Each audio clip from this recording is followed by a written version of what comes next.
नमस्कार, मैं विकास सिंह और आप देख रहे हैं बिहार न्यूज अपडेट। देखिए, हर रोज की तरह घड़ी में सुबह के 8 बज रहे हैं और मैं एक बार फिर से आप तमाम चौकीदार भाइयों के खबर को लेकर हाजिर हूं।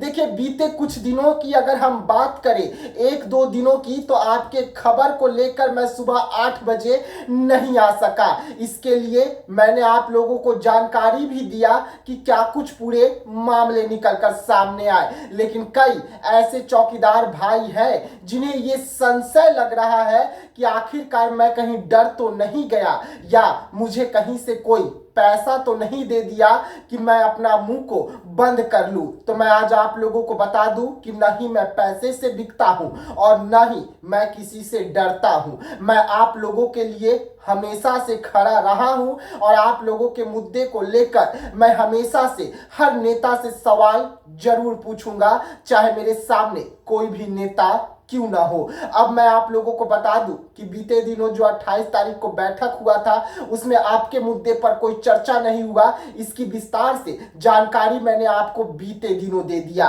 वैसे में बड़ा सवाल उठ रहा है कि आखिरकार चौकीदार भाइयों के लिए अब आवाज तो मैं उठा रहा हूं, पर आगे की रणनीति क्या होगी? क्या चौकीदार भाइयों को न्याय मिलेगा या नहीं मिलेगा, या ऐसे ही शीतकालीन सत्र भी गुजर जाएगी और हाँ हाँ नेता कहते कहते चौकीदार भाइयों के पीठ में एक बार फिर से खंजर घोंप देंगे? और ये तमाम ऐसे सवाल हैं जो इस वक्त खड़े हो रहे हैं और इन सवालों से मैं भी बेहद चिंतित हूं। वैसे में तमाम चौकीदार भाइयों के पास कौन कौन से विकल्प बचे हैं, इस पर आज चर्चा करनी बेहद जरूरी है।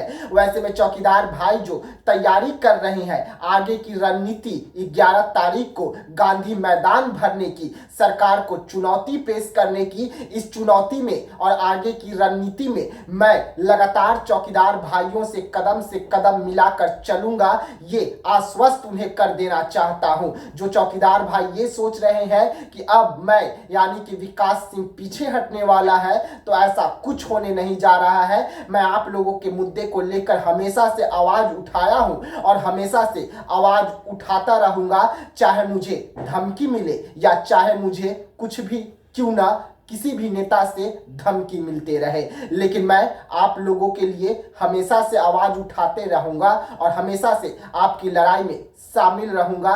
इतना मैं आपको आश्वास्त जरूर कर दूं। लेकिन देखिए, इन दिनों आपके मुद्दे पर तमाम नेता जो है वो खामोशी है। तमाम नेताओं के दरवाजे पर भी आपके लिए खामोशी है और ये खामोशी चिंतित करती है। सिर्फ चिराग पासवान का ही आज जिक्र मत कीजिए। चिराग पासवान ही सिर्फ आपके मुद्दे पर खामोश नहीं है, बल्कि खामोश है पूरी एनडीए सरकार, यानी कि उस एनडीए में तमाम दल आते हैं। हम सिर्फ एक को दोषी नहीं करार दे सकते। चिराग पासवान भले ही आपके समाज के नेता हैं, चिराग पासवान ने भले ही आपका ठेका उठाया था और आपको जाकर जूस पिलाकर अनशन को समाप्त करवाया था, लेकिन एनडीए में सिर्फ चिराग पासवान ही नहीं है। चिराग पासवान के साथ साथ बीजेपी है, जीतन राम मांझी है, उपेंद्र कुशवाहा है, नीतीश कुमार है, जो सुशासन की सरकार चलाते हैं। ये तमाम ऐसे नेता हैं जो इस वक्त आपके मुद्दे पर खामोश है और खामोशी के साथ साथ कैमरे देखते ही, आपके सवालों को सुनते ही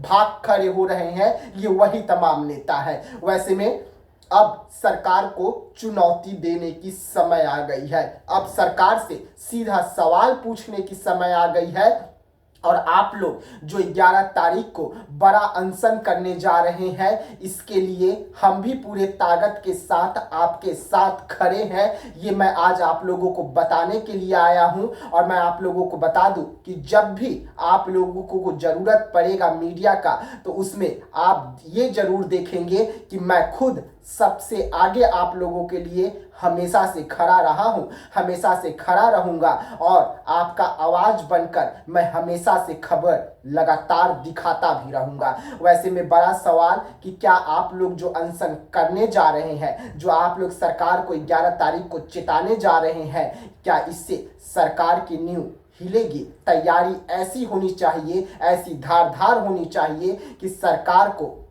सरकार के लोगों को आपके अनशन पर, आपके धरना प्रदर्शन पर नजर जरूर पड़े। ऐसा नहीं कि सिर्फ बेबुनियादी बातें होकर रह जाए और सरकार जो है एक बार फिर से गलत वादा करके भाग निकले और हम चौकीदार जो भाई है वो सरकार से सवाल पूछते रह जाए और सरकार हमें देखकर अनदेखा करके निकल जाए। आज मैं इसलिए ऐसा कह रहा हूं क्योंकि लगातार आपके मुद्दे में यही हो रहा है। सरकार के मंत्री, सरकार के नेता ये जरूर कहते हैं कि चौकीदार के लिए हम चिंतित हैं, चौकीदार के लिए जल्द न्याय होगा, चौकीदार को जल्द खुशखबरी मिलेगी, लेकिन चंद घंटे की खुशखबरी रहती है, चंद घंटे बाद फिर से वही अंधेरा आता है, फिर से एक बार संघर्ष वाली लड़ाई आती है और तमाम नेता अपने अपने घरों में बैठकर आपकी लड़ाई देख रहे हैं, आपकी रणनीति देख रहे हैं, पर उस रणनीति को रोकने के लिए सामने आकर खुशखबरी नहीं सुना रहे हैं। तो ऐसे तमाम खबरों के लिए आप रहिएगा हमारे साथ, दीजिएगा इजाजत। धन्यवाद।